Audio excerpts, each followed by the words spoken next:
Hello, everybody, and welcome. I am Pink Girl Teaches, and on this channel, I talk about narcissistic abuse awareness as well as I share tips for recovery. So, today I want to talk to you about the religious trap that the narcissist sets for marriage. Now, this is very much a predatory narcissist. They are seeking their gratification in the church.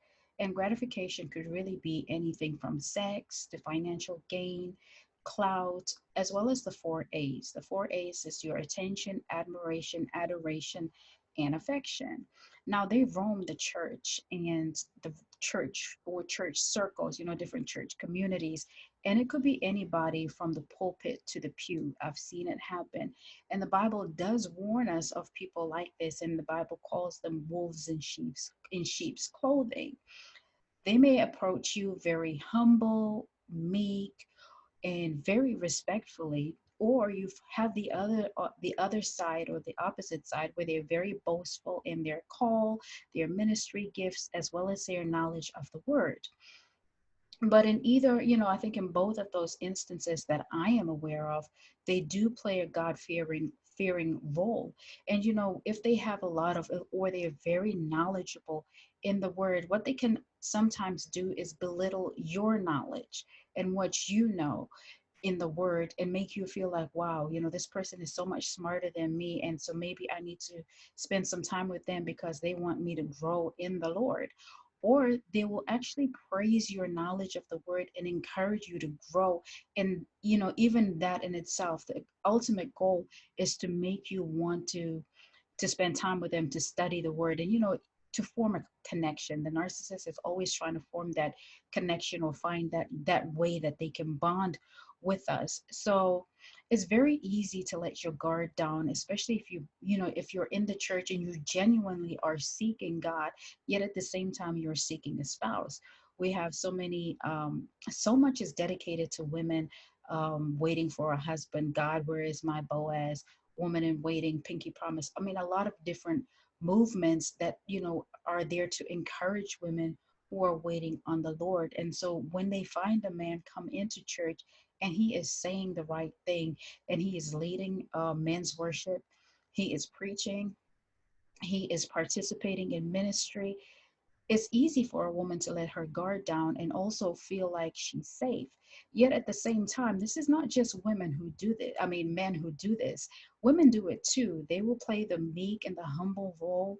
They will play the role of the perfect wife so that she can get a husband, or just, be somebody who acts like she will be submissive in the marriage, respectful in the marriage, and everything that biblically she knows she's supposed to be.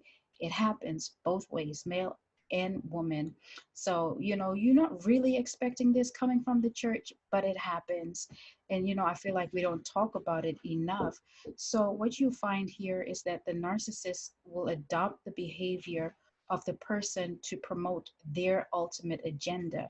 We know that the narcissist is a chameleon, they take on the characteristics of the person that they are trying to secure a supply. So if it's coming from the church, if a person is in the church, they're going to play the role of the saint, right? The super saint, even. And so when the love bombing stage starts, it's full of promises of marriage. And, they will say something like, oh, God told me that you're my wife. And they may even get their flying monkeys who may actually be innocent, but maybe not. But sometimes they are, to get on board with them and agree that, what, yes, we're coming in confirmation that God said you're my wife. And sometimes they genuinely believe that this is right because they're also under the narcissist spell.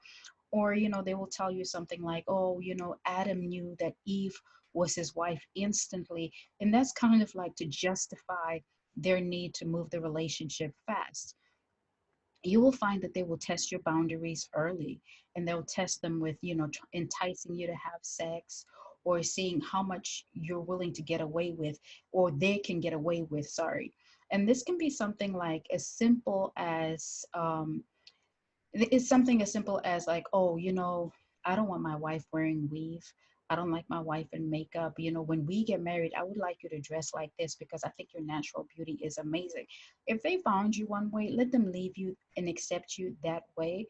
if you're going to evolve and change your style, let it be from you, but not because somebody is promising you marriage, or if you would lose weight, or if you would gain weight, or if you would hang out with this crowd, or do this or do that, or if you would invest in my business because we could really be a power couple, or help me pay off my loans or debts so that we can get into marriage and be financially set or financially secure, whatever they're saying. This is what the narcissist does. So now, if you're the one who finds that you've given it up and you have sex with them, a few things can happen. They can discard you because they got what they wanted. They had the sex. Or they may carry on doing it with you. Sometimes all they want is one time, just to, another notch in the belt, them to be able to look in the church and say, okay, I had sister so and so, sister so and so, or she's saying that she was with brother so and so and is proud of it. They, just to get that attention from you during church and that kind of thing. Another thing is that, you may continue a relationship where they purposely get you pregnant, and that's to embarrass you. That's to issue that, just so that they can derive that narcissistic supply, knowing that you now have to face the church unmarried and pregnant, and the father is, telling them whatever story he's going to tell them so that he can be the victim, because they are professional liars and they are professional victims. Or it could be a trap, and you do get married, right, even without the pregnancy, and you do get married, but now you the mask falls off because they are who they are. They remain promiscuous, they remain liars, they become abusive, whether it's verbally, financially, spiritually, downplaying who you are and just making you feel insignificant, or just desperate and lonely, miserable within the marriage. So just be careful when you are meeting people in the church and in church circles. Be very aware of fast moving relationships, and they're going to use prayer, worship, the word, Bible study, all of those things, different church meetings, conferences, all of that, to love bomb you, just to help them build that connection with you. And then if somebody tells you that God told you that you are their spouse, I would say go and ask God for yourself. If I told you how many people told me that the Lord told them that I am their wife, like, listen, I am everybody's wife if that's the case. And at the time I was even married, and you're still telling me that. So it was really funny, but you have to be able to discern these things for yourself. And it's important that you have your own prayer life and that you're able to, to go to God about things like this so that you can get the confirmation. Yes, I do know that it happens and it works out for some people that way, but it's not all the time. They are narcissists in every aspect of our lives. And so you have got to protect yourself so that you don't fall prey to the religious narcissist or the trap in the church. So that's what I wanted to share with you. Let me know what you think in the comments. If you like anything that I had to say, go ahead and, if you have not already, press subscribe, turn on the notification bell, like and share the video. Until the next video, take care of yourself and take care of each other.